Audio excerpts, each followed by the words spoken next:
Olá, boa noite. Tudo bem com você? Estamos juntos a partir de agora em mais uma edição do Jornal da Difusora. Vamos aos destaques de hoje.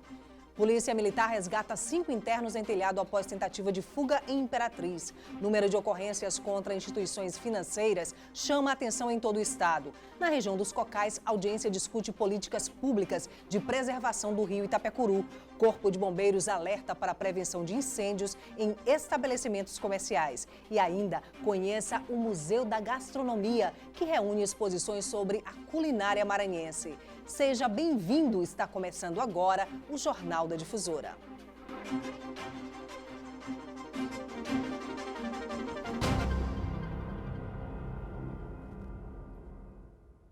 Uma tentativa de fuga foi registrada hoje à tarde no Centro Socioeducativo de Internação Provisória, CMA, na cidade de Imperatriz. 5 internos foram resgatados no telhado da unidade. Imagens feitas por moradores dos prédios vizinhos mostram o momento que os adolescentes estão no teto da unidade. Segundo a Polícia Militar, a ação aconteceu durante uma transferência de celas, onde os adolescentes ameaçaram os monitores para conseguir fugir, munidos de chuncho, arma fabricada por pedaços de ferro. 3 subiram no teto e 2 foram contidos por policiais antes de subirem. Eles tentaram fugir, já tinha 2 no telhado, né? Tinha um fora aqui e tinha outro lá dentro já tumultuando dentro das celas, agitando os outros, tipo agitador, entendeu? A presença da polícia foi ágil, né? Chegamos rápido. Quando eles viram a polícia, os outros 2 já desceram, né? Não tiveram chance de reagir. E o outro agitador, a gente prendemos logo ele, separamos da massa, né? E o outro que estava aqui solto, nós prendemos logo ele também. E foi contornada a situação rápido. A fuga não aconteceu porque a Polícia Militar logo chegou ao local e os adolescentes que tentaram fugir foram levados para a Delegacia Regional para que fosse registrada a ocorrência e demais procedimentos legais. Essa é a segunda fuga de adolescentes em 40 dias. No dia 21 de junho, um grupo de 19 internos conseguiu fugir da mesma unidade. Todos foram recapturados no mesmo dia. Atualmente, a FUNAC conta com 31 adolescentes internados. E atenção para essa notícia, mais de 60 mandados de prisão contra assaltantes de bancos foram cumpridos até agora em todo o Maranhão. Segundo o Departamento de Combate a Roubo a Instituições Financeiras, esse número já supera todo o ano passado. A quantidade de assaltos registrados na capital São Luís em relação a anos anteriores tem chamado a atenção. Metade das ocorrências foi registrada na capital maranhense. Dos 13 assaltos a bancos no Maranhão, em 2019, 6 aconteceram em São Luís. O delegado responsável pelas investigações relacionadas a crimes contra instituições financeiras ressaltou que, apesar do elevado número de assaltos a bancos na capital, na grande maioria dos casos, os bandidos sequer levaram alguma quantia em dinheiro. A grande maioria das vezes eles não conseguiram subtrair nenhum numerário, só deixando dano à agência bancária e prejuízo para a população que fica sem utilizar aquele banco. O caso mais recente aconteceu na madrugada desta quarta-feira.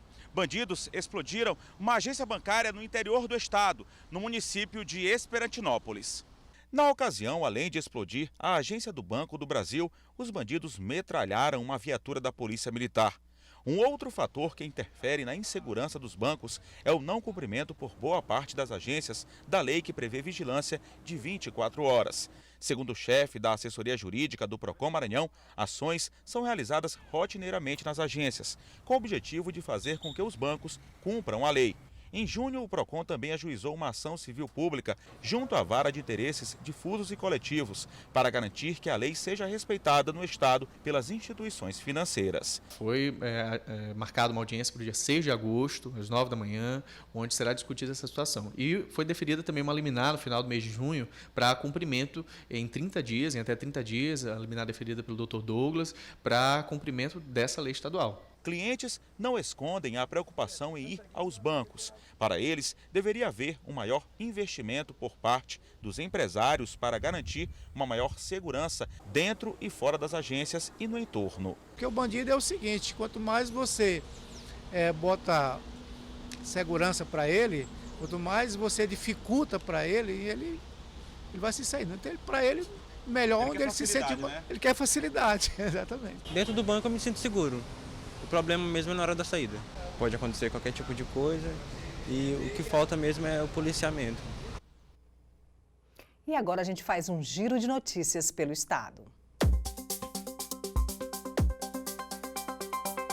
4 pessoas morreram, sendo 3 da mesma família e outras 32 ficaram feridas em um grave acidente envolvendo uma carreta carregada de calcário, um ônibus e um veículo pequeno na noite de ontem na BR-163. O ônibus saiu de Imperatriz e tinha como destino final o município de Pontes e Lacerda, no Mato Grosso. De acordo com a concessionária que administra a rodovia federal, a carreta teria tombado na rodovia e atravessado a pista, o que fez com que o ônibus, no sentido contrário, batesse de frente. Atrás do ônibus vinha um carro de passeio que não conseguiu frear e bateu na traseira do coletivo.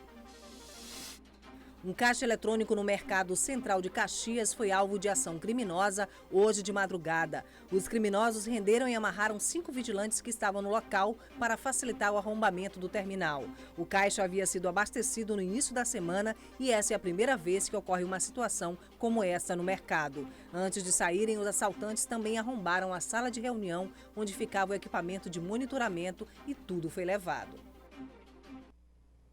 E daqui a pouco a audiência discute políticas públicas de preservação do rio Itapecuru.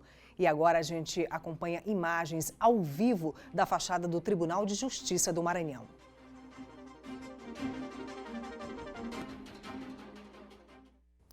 De volta com o Jornal da Difusora, e a falta do certificado de aprovação em estabelecimentos comerciais aqui no estado tem chamado a atenção do Corpo de Bombeiros. É que o documento emitido pelo órgão certifica o cumprimento de todas as exigências contidas no laudo de exigências do Corpo de Bombeiros. O seu João recebe a visita anual do Corpo de Bombeiros e tem um tempo que ele precisou ir readequando a estrutura dentro dos parâmetros de segurança exigidos nas normas técnicas. Nós temos que manter a instalação perfeita, sempre dando manutenção para não ter vazamento, os extintores carregados no prazo. É muito importante porque dá segurança para o trabalhador. Em casos como o da padaria do seu João, é necessário que o estabelecimento tenha um certificado de aprovação do Corpo de Bombeiros. O documento é exigido especialmente em locais com fluxo de pessoas e precisa ser renovado uma vez por ano. Lojas, estabelecimentos comerciais, hospitais, escolas, dentre outros estabelecimentos que também devem solicitar de acordo com o nosso Código de Segurança contra Incêndio e Pânico, que é a nossa Lei 6.546 do Estado do Maranhão. A falta do certificado do Corpo de Bombeiros indica que o estabelecimento não passou por vistoria, o que pode ocasionar danos irreversíveis, como é o caso do que aconteceu no município de Bacabal. Um galpão no centro da cidade pegou fogo. Um carro-pipa precisou ser utilizado para apagar as chamas. Os prejuízos foram apenas materiais. O laudo do Corpo de Bombeiros só deve ficar pronto daqui 30 dias, mas os primeiros levantamentos apontam que houve falha na rede elétrica do estabelecimento. O galpão não tinha certificado de aprovação e, inclusive, já havia sido notificado por isso. O local foi interditado após o incêndio. Quando o Corpo de Bombeiros faz a vistoria para emitir esse certificado, ele vai verificar se a loja tem tudo aquilo. Por exemplo, se tem saídas de emergência, se tem extintores de incêndio, iluminação de emergência, dentre outras medidas que são exigidas dependendo do tipo de estabelecimento. E agora a gente confere a previsão do tempo para amanhã.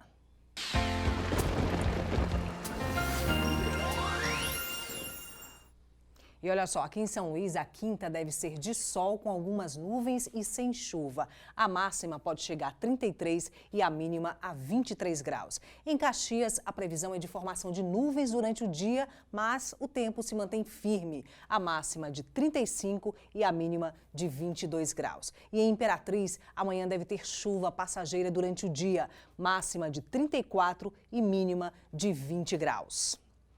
E na região dos Cocais, representantes de instituições ambientais, Ministério Público e Assembleia Legislativa se reuniram para discutir políticas de preservação do rio Itapecuru. Depois da formação do pré-comitê em maio desse ano, agora o encontro teve o objetivo de tratar da formação do Comitê Oficial da Bacia Hidrográfica do rio Itapecuru, em Caxias. É o início já do processo de formação do Comitê de Bacia do Itapecuru, cujo objetivo maior é ser o canal de todas as demandas relativas à gestão da água, não só do rio Itapecuru, mas de todas as águas que existem na bacia hidrográfica do Itapecuru. A audiência aconteceu no auditório do Memorial da Balaiada, no Morro do Alecrim, e reuniu equipes técnicas do meio ambiente e representantes das esferas estadual, municipal, Ministério Público e sociedade civil organizada. Esse comitê é de extrema importância para o Estado e para a própria CAEMA. A formação desse comitê é algo que vem consolidar todas as expectativas de que se possa fazer um bom trabalho em relação ao rio Itapecuru. É essencial que a gente tenha, além de ter uma projeção, né, para a própria bacia, isso tem um controle muito grande de toda a gestão de recursos hídricos das águas do Itapecuru. O rio Itapecuru se constitui a principal riqueza natural da bacia hidrográfica do Maranhão. Para que as ações em prol da bacia sejam desenvolvidas, é necessário o levantamento de vários dados importantes. A responsabilidade da gestão das águas, ela não passa apenas pelos entes públicos. Ela passa também pela iniciativa privada, ela passa pela população, principalmente no que diz respeito a desperdício daqueles que já têm o privilégio de ter água tratada. Pessoal, vale destacar que a bacia do rio Itapecuru é genuinamente maranhense e abastece 60% da população de São Luís. Nasce no Parque Estadual do Mirador, no sul do Maranhão, ganha volume com o rio Alpercatas e até chegar ao mar passa por 52 municípios do estado. Por isso é também nossa preocupação em preservar e acompanhar todas as ações voltadas para o rio Itapecuru. Daqui a pouco, o PROCON fiscaliza estabelecimentos comerciais na Grande Ilha e ainda, Passeio Serenata encerra a programação de férias no Centro Histórico.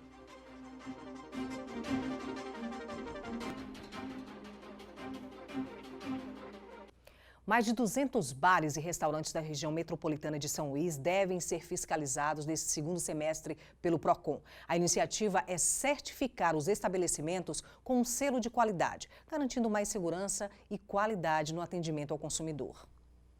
Na tarde desta quarta-feira, o PROCON esteve em 2 restaurantes localizados na Lagoa da Jansen. Nossa equipe de reportagem não foi autorizada pelos responsáveis dos estabelecimentos a acompanhar o trabalho de fiscalização. Nessas visitas, vários itens estão sendo verificados. O PROCON faz a verificação de cerca de 33 itens obrigatórios constantes e 9 itens facultativos.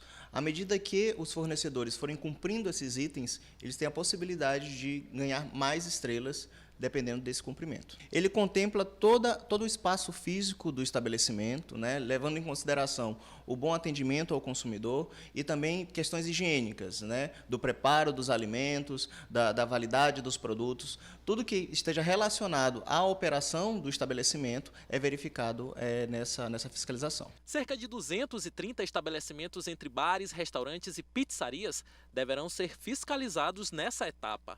Nesse ano, a novidade é verificar se esses locais estão respeitando a norma de não utilização de canudos produzidos em material plástico. Os estabelecimentos autuados terão um prazo de 10 dias para apresentar defesa e, consequentemente, se adequarem. As fiscalizações tiveram início na última segunda-feira e seguem por todo esse segundo semestre de 2019.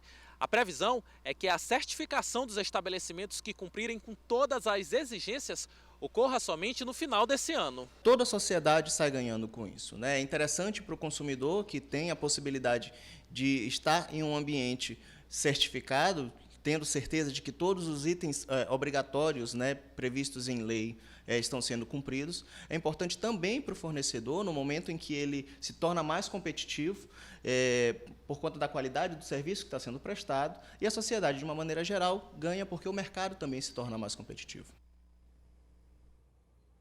Bom, e que tal uma serenata com personagens da nossa história? O cenário é formado por ruas, becos e praças da cidade Patrimônio Cultural da Humanidade. E quem acompanha o Passeio Serenata no Centro Histórico é o repórter Hugo Viegas. Hoje é o último dia do projeto. Deve ter muito público por aí, não é isso, Hugo?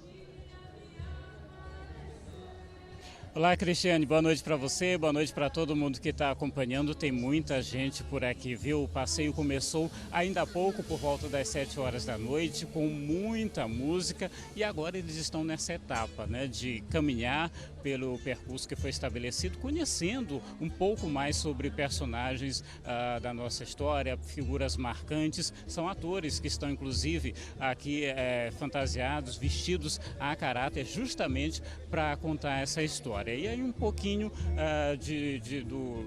do nosso passado, tem música, um passeio bem bacana. Essa que é a última edição desse projeto agora durante o período de férias. A gente está aqui nessa estação seguinte, que fica bem em frente à Prefeitura de São Luís. O público está chegando da estação anterior e já os atores começam então a mais uma apresentação. Cristiane, eu volto com você.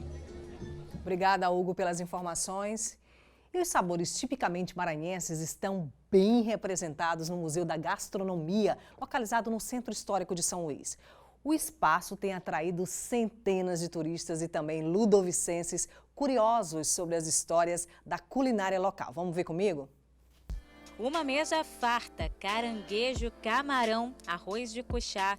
No Museu da Gastronomia, os sabores maranhenses são apresentados aos turistas, mas é nos restaurantes que eles de fato são conquistados pelo tempero local. Eu já fui em alguns restaurantes e foi curioso porque eu achei que era um tempero mais forte.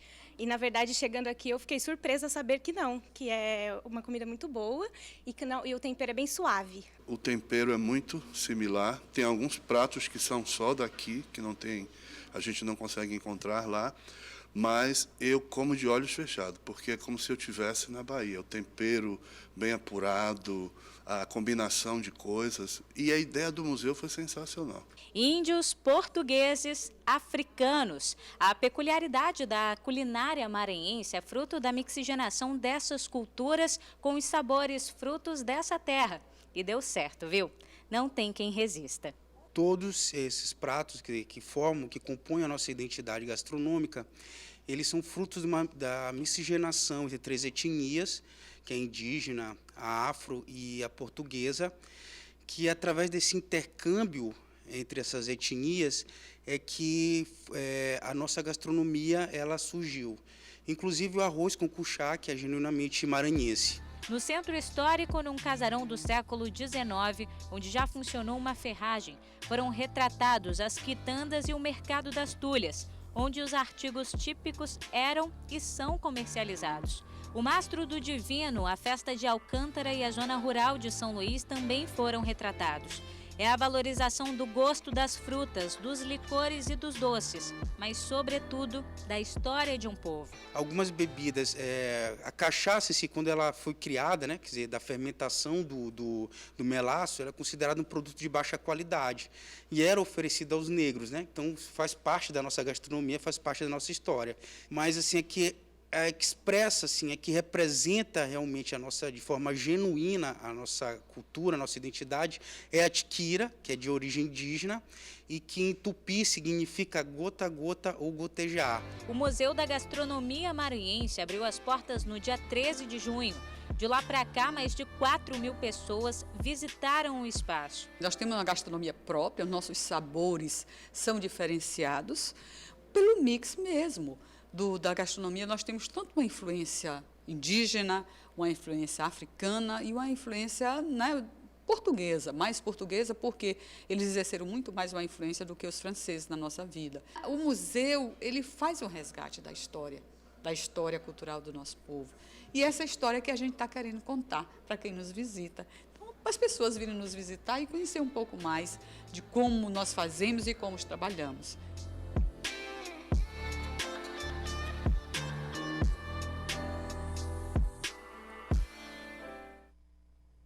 E como disse a Geice, essa mistura deu certo mesmo, né? Nossa culinária é maravilhosa. O Museu da Gastronomia Maranhense funciona na Rua da Estrela, no Centro Histórico de São Luís, sempre de segunda a sexta-feira, de 8 da manhã às 7 da noite e aos sábados, das 8 ao meio-dia. Bom, as reportagens dessa edição você pode rever no portal M10, interaja também com a gente em nossas redes sociais. Amanhã, cedinho, tem Silvan Alves com Bandeira 2 e logo depois Adalberto Melo com Bom Dia Maranhão. Muito obrigada pela sua audiência, uma boa noite, até amanhã. Tchau, tchau.